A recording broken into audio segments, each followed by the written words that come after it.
dans le prochain épisode de Demain nous appartient. Tandis que l'état de santé d'Arthur se dégrade, Margot apprend une terrible nouvelle. Maxime, de son côté, s'enfonce de plus en plus dans ses mensonges. Capture d'écran TF1. Attention, les paragraphes qui suivent contiennent des spoilers sur l'épisode de Demain nous appartient diffusé demain soir sur TF1. Si vous ne voulez rien savoir, passez votre chemin. Mardi 16 avril dans Demain nous appartient. L'opération de la dernière chance pour Arthur ? Appelé d'urgence à l'hôpital, Victoire annonce à Sandrine et Laurence que l'infection d'Arthur est revenue et qu'il va falloir l'opérer pour nettoyer les tissus. Elle ajoute que l'amputation reste toujours une possibilité, en cas d'infection trop grave, mais que les médecins vont tout faire pour ne pas en arriver là. Arthur est finalement emmené au bloqué, alors qu'elle patiente durant l'opération. Sandrine reçoit un appel de Morgane. Laurence lui laisse alors entendre que cela ne la dérange pas qu'elle décroche, mais Sandrine n'a pas envie de répondre. Dans ce moment extrêmement difficile, les deux ex semblent plus soudés que jamais.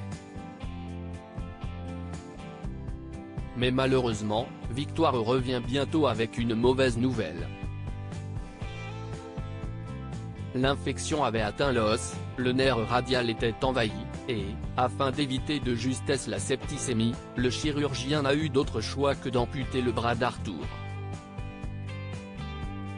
Lucie et Georges trouvent des preuves accablantes contre Hugo de leur côté. Georges et Lucie perquisitionnent enfin le van d'Hugo et ne mettent pas longtemps avant de découvrir les téléphones portables cachés par Julien et la clé de la planque. Tout accuse Hugo d'avoir recommencé les cambriolages et Lucie est certaine que cette fois-ci il va en prendre pour au moins 5 ans de prison. Mais durant son interrogatoire, Hugo assure ne pas être impliqué dans cette histoire de trafic de portables. Pour lui, tout ça ressemble un peu trop à un coup monté. Et il pense que c'est Julien qui essaye de le piéger pour se venger. Mais un peu plus tard, alors que Lucie et Georges lui posent des questions sur Hugo, Julien continue de jouer parfaitement la comédie. Il avoue ne pas avoir remarqué qu'Hugo était retombé dans ses travers criminels mais admet qu'il a probablement refusé de voir les signes.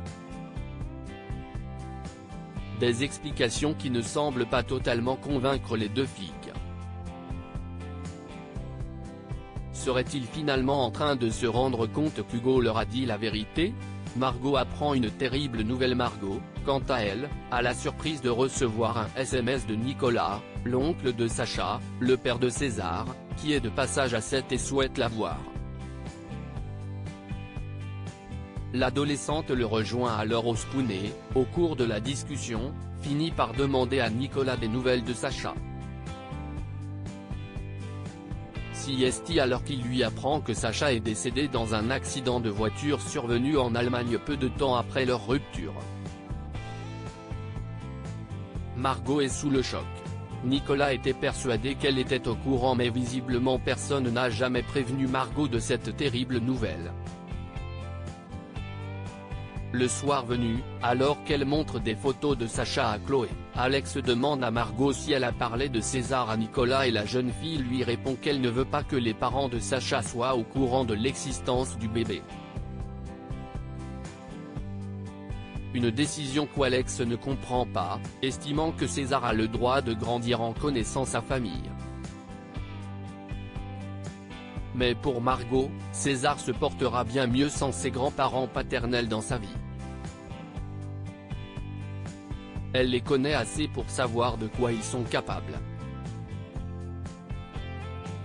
Flore et Arnaud font une annonce à leurs enfants chez les Valorta. Flore et Arnaud font une grande annonce à leurs enfants respectifs. Ils vont s'installer ensemble et vont donc vivre tous les 5 dans la maison de Flore. Une nouvelle qui ne ravit pas du tout Charlie qui continue de tenir Flore responsable du séjour en hôpital psychiatrique de sa mère. Elle demande même à partir en pension aux États-Unis, mais Arnaud lui fait comprendre que cette nouvelle vie de famille à 5 n'est pas négociable.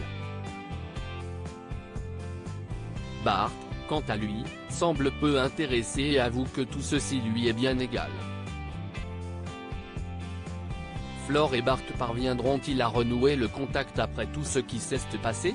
Maxime s'enfonce dans ses mensonges alors qu'ils prennent leur petit déjeuner. Maxime reçoit un SMS d'Amanda qui lui propose de la retrouver au Spoon et Clémentine ne peut s'empêcher de se montrer curieuse. Elle tente de savoir qui lui envoie sans cesse des messages et Maxime prétend qu'il s'agit de ses amis qui angoissent à l'approche du bac et souhaitent boire un café au Spoon pour en discuter. Une fois sur place, Maxime décide tout de même de mettre les choses au clair avec Amanda et de s'assurer qu'elle comprend bien qu'ils sont juste amis, et rien de plus. La jeune femme, qui a clairement des sentiments pour Maxime, fait comme si tout était très clair et convainc ensuite l'adolescent de la rejoindre à la boxe après les cours. Mais en fin de journée, alors qu'ils viennent de terminer leur séance de boxe, Maxime et Amanda réalisent qu'ils sont les derniers dans la salle et qu'ils ont été enfermés par Fred qui est parti. Maxime tente alors d'appeler Fred en vain, tandis que la situation ne semble pas déplaire à Amanda qui finit par tenter une approche. Elle se rapproche dangereusement de Maxime et l'embrasse. Maxime répond qu'ils ne peuvent pas faire ça puis cède et embrasse Amanda à son tour. Lorsque Maxime rentre enfin, 2 heures plus tard, il explique à Clémentine la mésaventure qui lui est arrivée mais se garde bien de révéler qu'Amanda était avec lui. Exténué, il part ensuite se coucher, laissant Clémentine seule avec ses doutes.